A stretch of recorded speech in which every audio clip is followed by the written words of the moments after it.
fuck, I really don't want to make this video. If this spreads or something, then I'm cooked, right? I can close 15K deals on sales calls, but I'm scared of talking to pretty girls. I'm scared of getting into a relationship, and I'm scared of dating in general. And one of the key reasons why I created this channel is to be completely transparent with everything I'm struggling with and everything that I'm going through. And so here we are today. Back in primary school, right? Which is when you're around the ages of, let's say 10 to 12. I was kind of like a good bad student. Like I was consistently getting like 90 plus. I was like shouting in class, being class clown.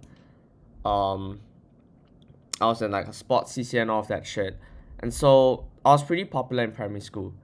And at that point in time, being at the top of the social hierarchy and having a lot of status, that wasn't much of a problem for me.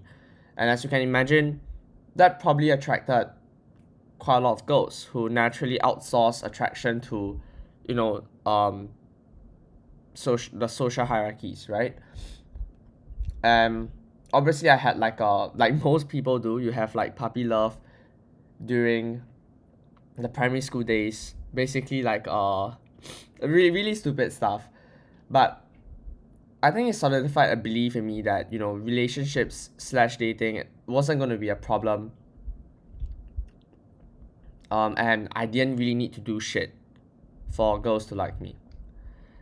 And then what happened was, okay, we graduated and I got to secondary school. Now, my secondary school, which is Hwa Chong, it's a all boys school, right? High school, and yeah, it's much more fun to be on. Actually, kind of depends, but I feel like it's more fun to just be in a pure guys environment.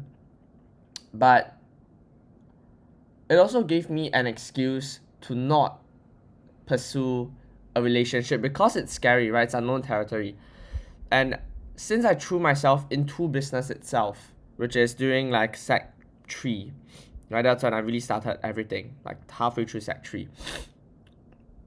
Every time I looked at a girl and found her attractive, it's always the same recurring excuses, until right now, by the way, that pop out in my head, which is, okay, you ask her out. If she says yes, you're gonna take time away from the business. It's gonna be you're gonna sacrifice part of your business. You're gonna make less money. Your agency is gonna come crashing down, right?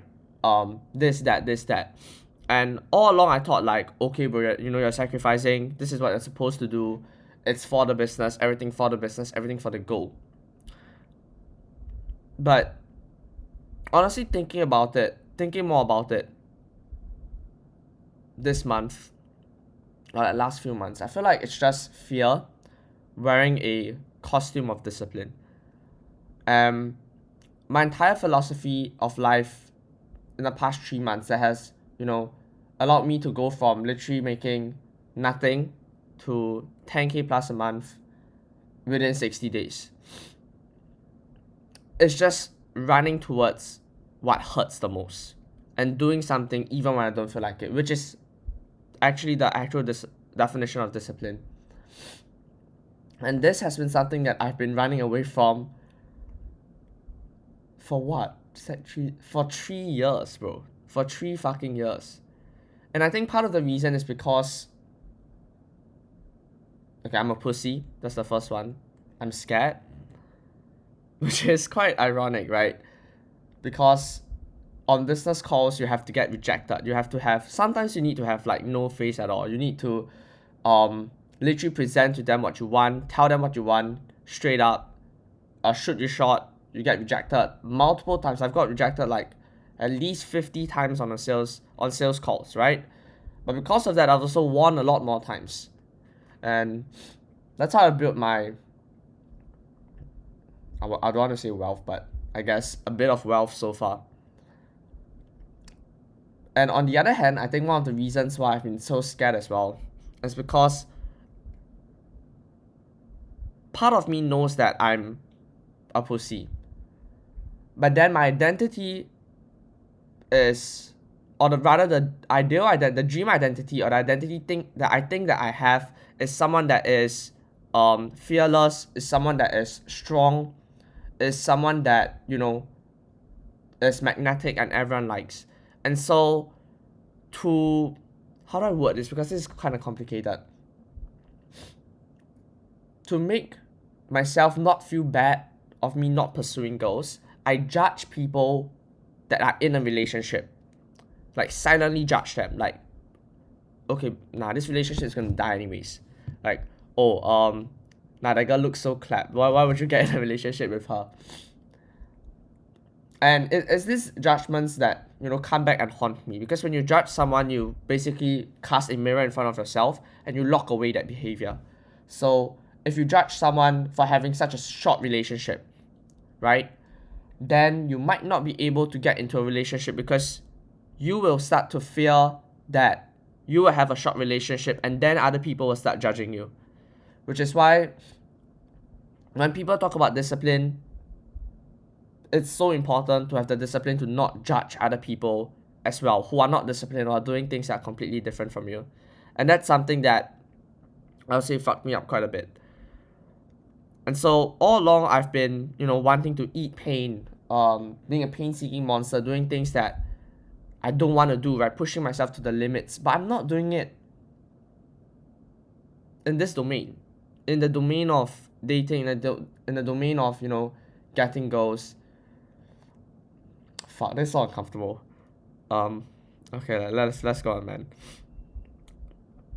Like, I know that rejection is normal, especially on business calls, and I even reframed this entire rejection thing to be like, okay, I'm just 24 no's away from a yes. I think that was a reframe by David Meltzer or some shit, but that's such a good reframe.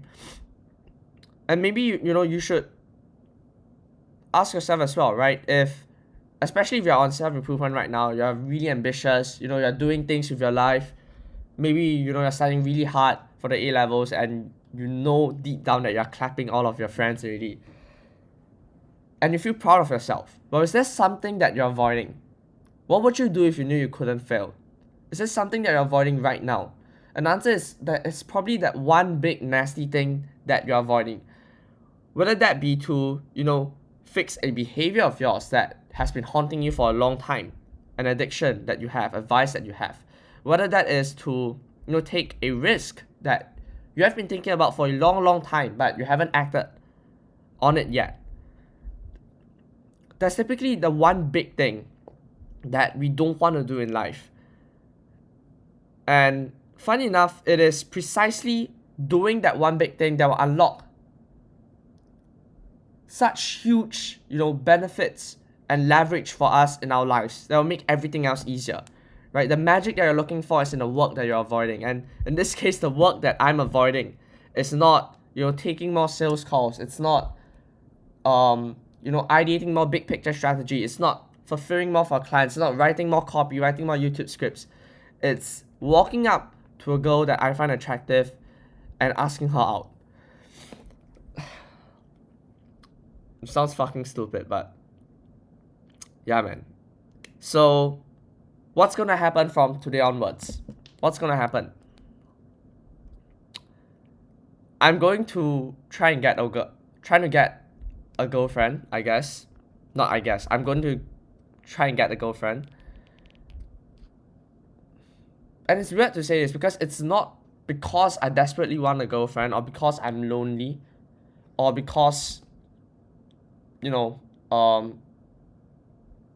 I'm trying to elevate my status in the field of male counterparts that I have, but it's more so because I've been running away from pain.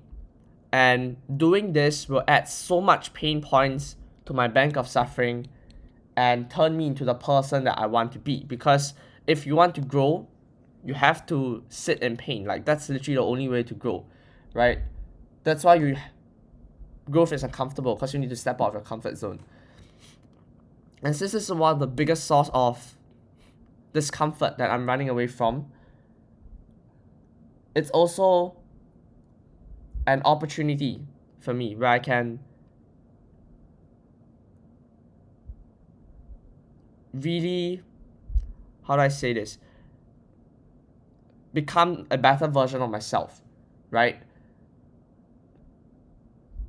What stands in the way becomes the way. What stands in the way becomes the way. And this is definitely the way for me forward. So it's Monday right now. If you're wondering why I'm not working at like 5:56 a.m., it's because I've been really tired the past 3 days. My productivity has been like dropping, so output per unit time is dropping, and so it's time for me to take like a break. It's a fucking weekday, so I can't really lay around, watch movies and shit, even though I want to. Have to go to school anyways, but yeah, man, we'll just take today off and then we see um, if I feel more energized. And what I'm going to do today in school is I'm going to ask two people out. One of them is someone that I actually have feelings for a long time, but I mean, I kind of asked her out, but she was way too busy at that time, or maybe I just got rejected, I don't know. But let's try again, right? And let's see what happens. The thing is, I don't need this right now, right? And that's like the excuse that my brain keeps playing back to me. I don't need this right now. I don't need this right now. It's such a bad time, right? And it is quite a bad time, but there's never gonna be a perfect time. And many people wait for the perfect conditions to start, but starting itself is the perfect condition, right? It's so funny how people always, obsess about the latest productivity strategies, or I'm going to record, my study time with this app so that I'll be more productive. I'm going to do this morning routine to be more productive. I'm going to do this and that. But literally, procrastination is the biggest reason why I'm not productive. And if we define productivity as desired output per unit time, starting is literally the one huge thing that will instantly increase your productivity if you map it on a graph of productivity against time. Like, starting is the moment that graph becomes exponential. Yet so many people do all this useless shit when they should just start and stop procrastinating. And so that's what I should do as well, right? There's never going to be a perfect time. Like, this is the best time possible. And since I have nothing right now going on for me in terms of the dating side, I also have nothing to lose. And so I have unlimited shots on goal. It's like life handing me just a shitload of lottery tickets and telling me, dude, you have infinite time in the world. Just go and scratch that and see if you hit the lottery. So why would I not scratch it, right? I have nothing to lose, man. It's this reframes that seems so small in the grand scheme of things that really, really adds up, right? And they just stack up slowly so that you have more, how do you say it? You want to take more action because of these little things. And so, fuck, this is such an uncomfortable video, by the way. Such an uncomfortable video. But yeah, man, okay, let's see how things go. I'm gonna update you guys along the way. So I don't just want to show you guys, me winning or me failing on the business side of things, because I'm pretty comfortable with that. I'm gonna show you guys. Fuck, my voice just cracked. Should I cut that out?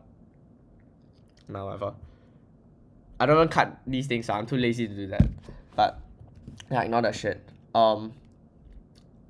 Yeah, I want to show you guys my personal side of things as well. It's one of the reasons I'm secretly hoping this channel doesn't go viral, but hoping that it goes viral at the same time. Hopefully it goes viral by the time I drop out, so none of you guys can bring this shit to school and keep, bringing certain clips up, because that would be quite hilarious. But that's all, man. So let's see how things go.